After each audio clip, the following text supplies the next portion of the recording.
Hadirin sekalian, selanjutnya mari kita saksikan bersama tayangan berikut yang menggambarkan kondisi nyata sejumlah sekolah di Indonesia serta semangat di balik pelaksanaan program hasil terbaik cepat.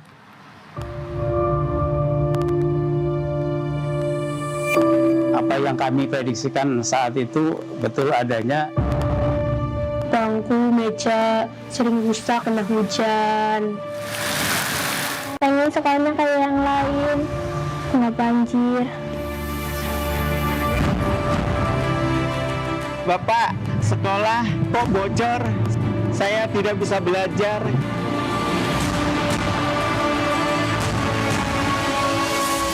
Kejadiannya itu pada pukul 12:30 malam. Gedung ini jadi ambruk. Tidak boleh ada sekolah yang atapnya runtuh. Tidak boleh ada sekolah yang tidak ada WC untuk anak-anaknya.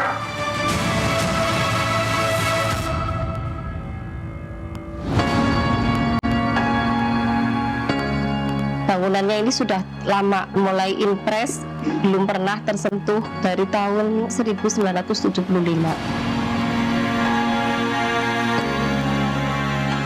Anak-anak itu ketika bangunan seperti ini selalu, "Pak, ayo pulang, Pak, ayo pulang."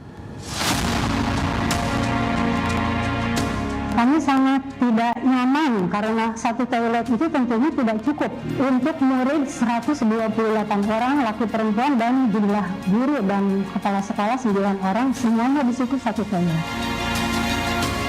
Pengennya dibenerin atapnya yang roboh dan bisa belajar lebih fokus dan nyaman. Harapan kami, perjalanan revitalisasi ini dapat berjalan dengan lancar. Kemudian hasil dari revitalisasi ini membuat warga sekolah semakin nyaman, semakin aman, dan tentunya semakin semangat belajar, sehingga prestasi semakin meningkat dengan dukungan dari adanya kegiatan revitalisasi pembangunan ini. Dana ini akan dikirim langsung ke sekolah-sekolah. Cash transfer. Dan nanti sekolah-sekolah akan melakukan swak kelola. Sehingga nilai bantuan tersebut lebih bermanfaat. Terima kasih, Pak.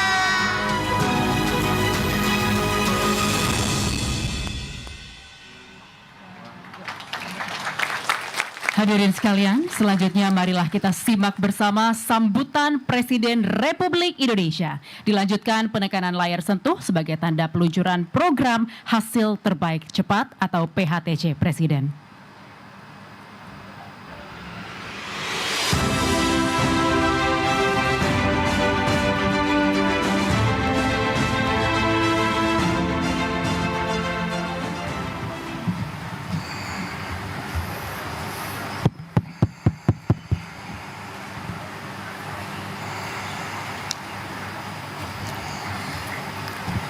Bismillahirrahmanirrahim. Assalamualaikum warahmatullahi wabarakatuh. Selamat siang. Salam sejahtera bagi kita sekalian. Shalom, salve, om swastiastu, namo buddhaya, salam kebajikan. Saudara-saudara sekalian, Menko PMK, Menko Pembangunan Manusia dan Kebudayaan, Profesor Pratikno yang saya hormati, Menteri Pendidikan Dasar Menengah, Profesor Abdul Muti yang saya hormati, Kepala Staf Kepresidenan, Letnan Jenderal TNI Purnawirawan AM Putranto, Sekretaris Kabinet RI, Letnan Kolonel Infanteri Teddy Indra Wijaya yang saya hormati, Wakil Menteri Dalam Negeri Ibu Ripka Haluk yang saya hormati, Wakil Menteri DG Komunikasi dan Digitalisasi Saudara Angga Raka Prabowo, Ketua Komisi 10 DPR RI Saudari Hetifah Saifuddin, Wali Kota Bogor yang saya hormati Saudara Dedi Abdurrahim, Kepala Sekolah Dasar Negeri 5 Cimahpar, Kota Bogor, Jawa Barat, Saudari Titin Sutini, para guru dan tenaga pengajar, anak-anakku, para siswa-siswi dari seluruh Indonesia yang hadir langsung maupun melalui video conference. Saudara-saudara pers media, serta seluruh hadirin undangan yang saya hormati, dan saudara-saudaraku yang mengikuti acara ini dimanapun saudara berada. Tentunya sebagai insan yang bertakwa, marilah kita tidak henti-hentinya memanjatkan puji syukur kehadirat Allah Subhanahu wa Ta'ala, Tuhan Maha Kuasa, Tuhan Maha Besar, yang memiliki sekalian alam, atas segala karunia, atas kesehatan yang masih diberikan kepada kita, sehingga kita dapat berkumpul hari ini untuk memperingati Hari Pendidikan Nasional 2025 pada tanggal 2 Mei saat ini. Kita mengerti semuanya bahwa pendidikan adalah jalan yang sangat menentukan bagi suatu kebangkitan, bagi kebangkitan suatu bangsa dan negara. Tidak mungkin kita menjadi negara sejahtera, tidak mungkin kita menjadi negara maju kalau pendidikan kita tidak baik, pendidikan kita tidak berhasil. Pemerintah Republik Indonesia secara beruntun, dari pemerintah ke pemerintah, dari masa ke masa, selalu menempatkan pendidikan sebagai hal yang paling utama. Seluruh elit bangsa menyadari hal ini dan menggariskan strategi pembangunan bangsa yang sudah baik dan sudah benar. Dibandingkan beberapa negara lain, negara kita menempatkan pendidikan sebagai yang teratas dalam APBN, dalam anggaran pembiayaan dan belanja negara. Pendidikan yang paling pertama. Kalau tidak salah, APBN sekarang ini mungkin yang tertinggi selama sejarah Republik, di atas mungkin 22%. Kita bandingkan dengan negara lain. Negara India yang utama nomor satu adalah pertahanan. Memang mereka mengalami kemungkinan ancaman terhadap pertahanan mereka. Kita bersyukur bahwa cukup lama berkat kepemimpinan presiden-presiden kita terdahulu, bangsa kita relatif mengalami berapa puluh tahun masa relatif damai. Memang ada berbagai krisis, berbagai gerakan separatis, tapi secara garis besar bangsa kita tidak mengalami perang besar mungkin sudah 60 tahun lebih. Kita bandingkan dengan negara Eropa, tempat lahirnya demokrasi, perang besar sekarang. Di Timur Tengah hampir tidak pernah berhenti perang. Di Palestina, di Gaza, di Suria, di Lebanon, di Irak, di Yaman, di Libya, di Sudan, sebut saja. Eritrea, Somalia, Chad, Mali, perang. Kita harus bersyukur. Untuk itulah masa sekarang karunia besar dari Yang Maha Kuasa, masa damai, keadaan damai, bukan buah yang jatuh dari pohon. Masa damai bukan sesuatu yang jatuh dari langit. Masa damai adalah upaya pemimpin, upaya pemerintah untuk menjaga keselamatan rakyatnya. Dan dalam masa damai ini, marilah kita semua unsur bangsa, marilah kita gunakan kesempatan ini untuk membangun negeri dengan kecerdasan, dengan kearifan, dengan hati yang bersih, dengan kejujuran, sehingga kita bisa membangun masa depan anak-anak dan cucu-cucu kita. Pendidikanlah yang menentukan apakah negara ini mau jadi negara miskin atau negara ini mau jadi negara yang baik untuk rakyatnya. Pendidikan yang menentukan.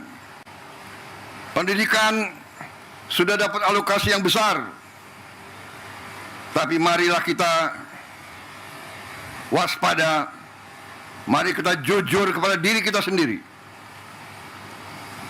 Tidak kita mencari kesalahan siapapun, mari kita jujur kepada diri kita sendiri. Mari kita bertanya, apakah anggaran pendidikan yang begitu besar sudah bertahun-tahun sampai atau tidak kepada alamat yang harusnya ditujukan.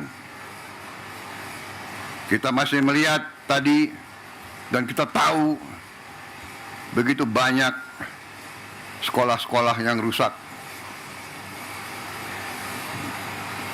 Padahal kalau kita buka-bukaan, anggarannya ada.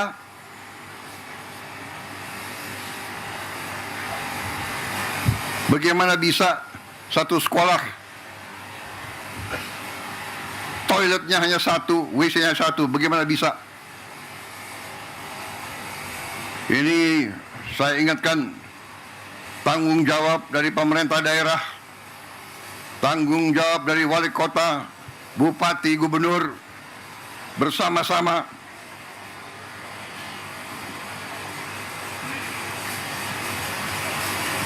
saya memang menetapkan anggaran, saya kira kalau dicek cukup besar untuk perbaikan sekolah-sekolah. Tapi tidak cukup. Berapa? 16 triliun ya. 16, hampir 17 triliun. Tapi cukup hal ini untuk mungkin hanya 11.000 sekolah. Ya, 11.000 sekolah kira-kira. Ini tidak cukup. Sekolah seluruh Indonesia adalah 330.000 sekolah. Benar ya Pak Menteri? Yang sekolah negeri berapa Pak Menteri? Dari 330.000. 200.000 sekian. Jadi kalau kita perbaiki 11.000, mungkin perlu 30 tahun sampai sekolah ini semua bisa diperbaiki. Dan kita tidak boleh menyerah. Tidak boleh kita 30 tahun memperbaiki sekolah-sekolah itu. Karena itulah saya bertekad melakukan penghematan terus-menerus. Kita harus memperbaiki sebanyak-banyak sekolah seluruh Indonesia dalam waktu secepat-cepatnya. Inilah yang saya sedang pikirkan terus bersama menteri-menteri saya. Terus-menerus saya memikirkan bagaimana kita cari uang, bagaimana kita mengelola kekayaan kita. Karena terus terang saja, berkali-kali saya sampaikan, kekayaan bangsa Indonesia masih terlalu banyak yang bocor dan tidak sampai ke rakyat.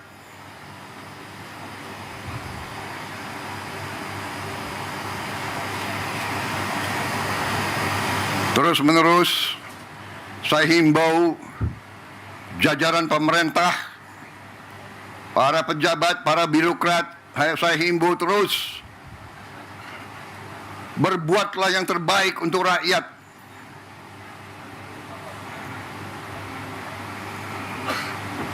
Para pejabat, para birokrat diangkat, dibiayai oleh negara, digaji oleh negara. Hendaknya anggaran untuk rakyat, anggaran untuk pelayanan rakyat, hendaknya jangan diselewengkan, jangan dikorupsi dengan segala akal.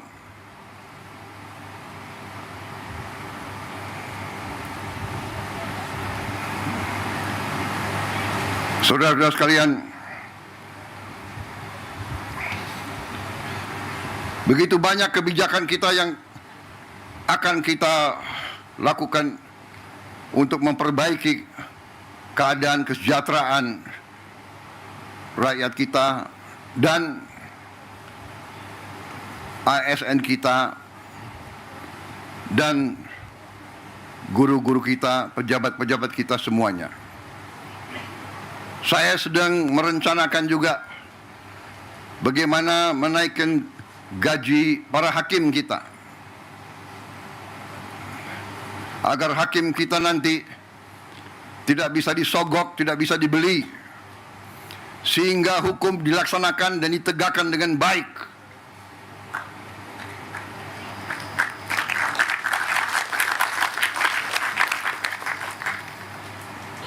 Saudara-saudara sekalian, kalau kita melaksanakan pengelolaan manajemen yang baik,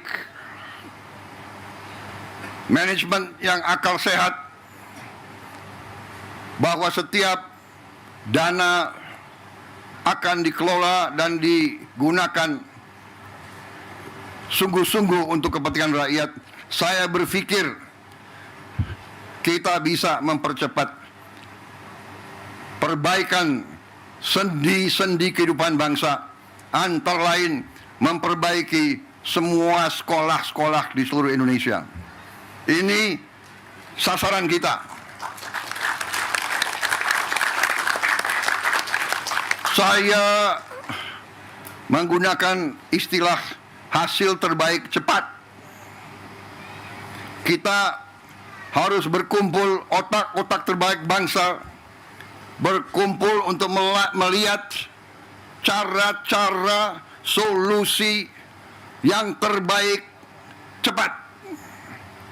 Bukan terbaik, tapi penyelesaiannya 30 tahun.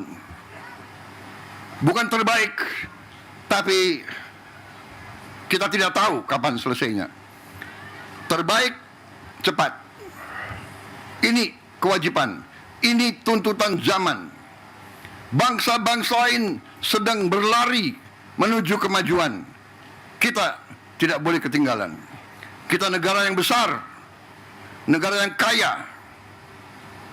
Tidak pantas kekayaan kita tidak kita jaga.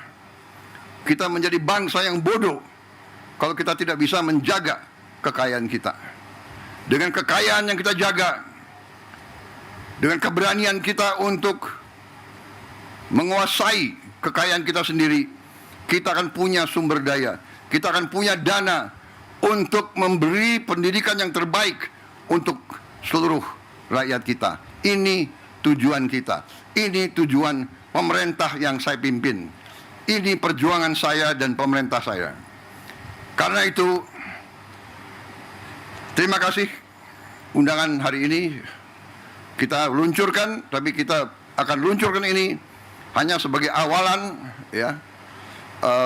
Ada langkah-langkah yang kita lakukan, perbaikan sarana semua sekolah kita harapkan. Mungkin sekarang baru bisa 11.000 sekolah, tapi begitu kita bisa dapat penghematan, begitu dapat dana lebih, terus akan kita tambah perbaikan-perbaikan itu. Selanjutnya, saya ingin ada digitalisasi sekolah-sekolah. Kita akan taruh layar-layar televisi di tiap sekolah kita. Di situ kita bisa memberi pelajaran-pelajaran yang terbaik, dan ini bisa bermanfaat untuk sekolah-sekolah, apalagi di daerah terpencil, daerah tertinggal, daerah terluar, ataupun di daerah-daerah kota dan sebagainya yang mengalami kesulitan mendapat bahan atau mendapat guru yang ahli di bidang-bidang tertentu.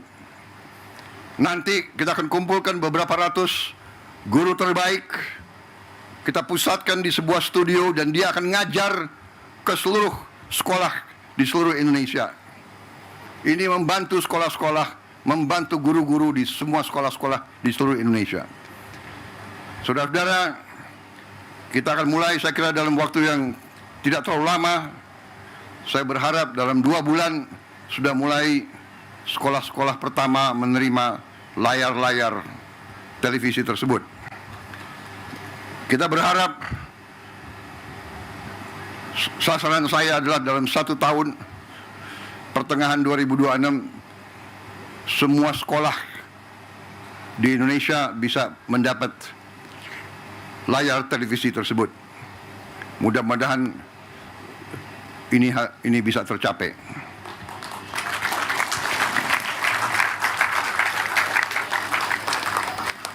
Saya kira begitu banyak kebijakan yang kita berikan.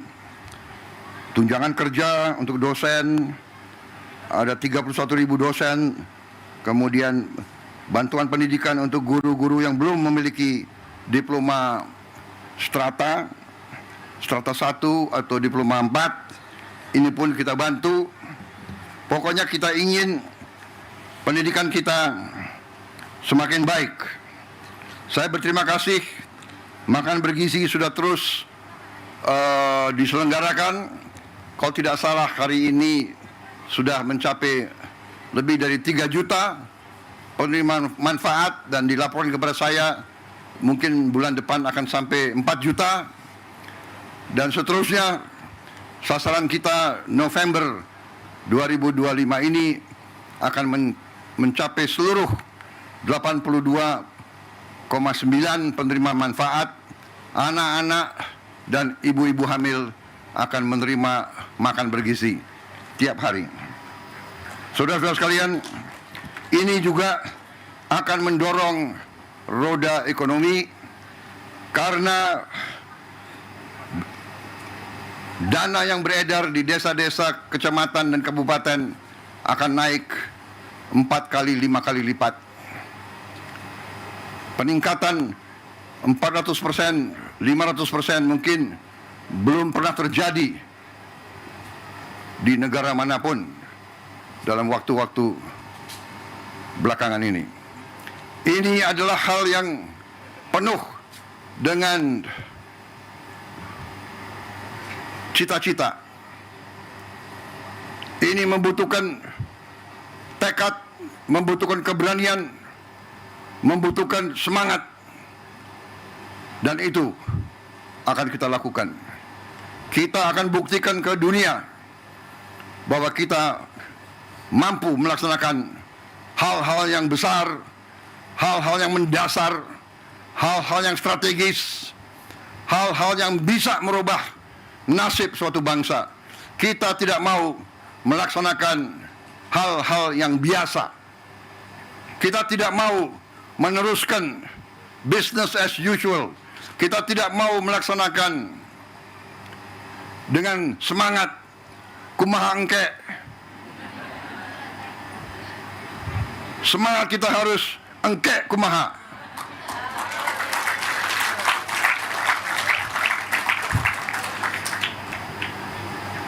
Hilangkan itu semangat kumaha engke wae.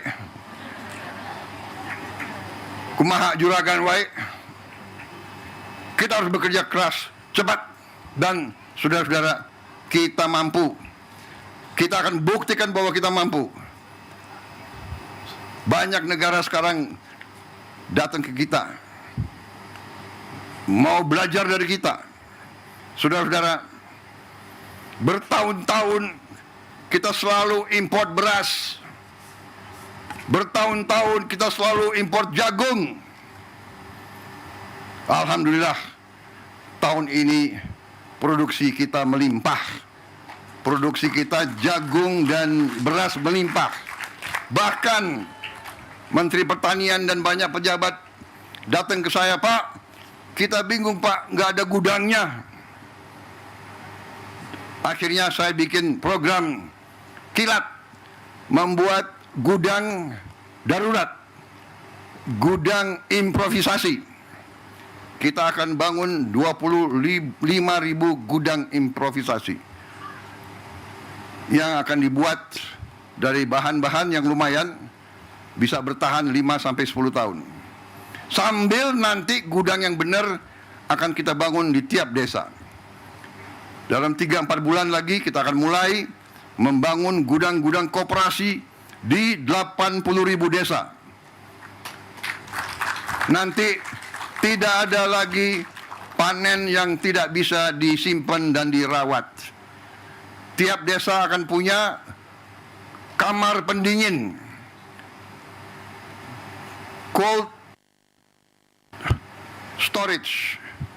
Panen nanti buah dan sayur akan bisa disimpan, tidak akan busuk, tidak akan rusak karena terlambat dikirim ke pasar. Tiap koperasi desa akan memiliki truk, minimal 80.000 truk, sehingga begitu panen bisa dikirim ke penggiling padi, bisa dikirim ke Bulog, bisa dikirim ke pasar.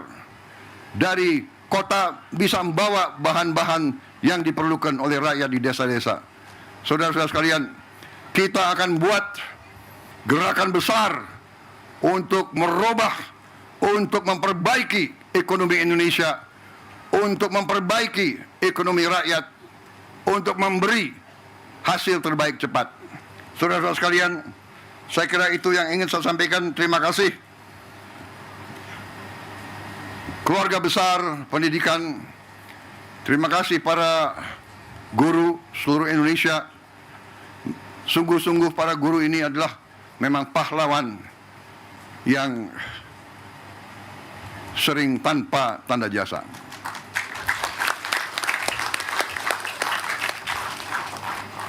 Saudara-saudara sekalian,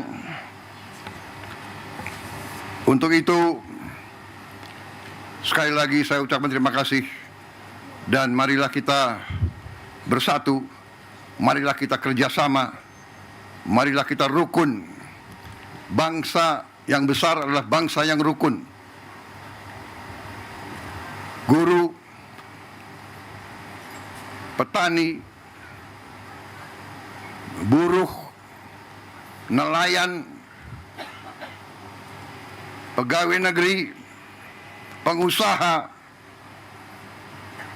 profesor, tentara, polisi, bea cukai, semuanya kerjasama, semuanya bekerja untuk masa depan kita, semuanya bekerja untuk anak-anak dan cucu-cucu kita. Itu negara kita akan bangkit, dan harus bangkit, dan akan bangkit. Wassalamualaikum warahmatullahi wabarakatuh.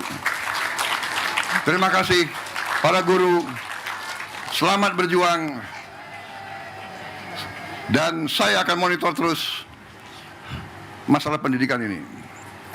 Saya kira kalau ditanya setiap undangan ke sekolah, setiap undangan ke kampus, setiap undangan lembaga pendidikan, setiap undangan yang berurusan dengan pendidikan, itu saya prioritaskan. Dan rapat-rapat saya selalu memikirkan bagaimana mencari uang untuk memperbaiki pendidikan kita. Sekali lagi, terima kasih. Selamat bekerja, dan optimis kita akan menjadi negara yang hebat. Terima kasih. Selesai. Dilanjutkan penekanan layar sentuh sebagai tanda peluncuran. Hari Pendidikan Nasional yang jatuh pada tanggal 2 Mei menjadi momentum pemerintah untuk mengumumkan sejumlah program dan juga bantuan pada tenaga pendidikan, diantaranya adalah bantuan bagi guru yang belum lulus diploma 4 dan S1, masing-masing akan mendapatkan bantuan dari pemerintah sebesar 3 juta rupiah per semester, sementara guru honorer akan mendapatkan bantuan senilai 300.000 rupiah per bulan, seperti yang disampaikan oleh Menteri Pendidikan Dasar dan Menengah Abdul Mukti tadi, dan dilanjutkan oleh Presiden Prabowo Subianto. Selain itu juga ada program hasil terbaik cepat, yakni renovasi sekolah sebanyak 10.440 sekolah yang diprediksi ditargetkan akan rampung pada tahun 2025 ini dan memakan anggaran sebesar 16,9 triliun. Saudara, demikian breaking news Kompas TV terkait dengan peringatan Hari Pendidikan Nasional. Breaking news Kompas TV kami tutup. Indonesia Update, program Indonesia Update akan hadir usai jeda.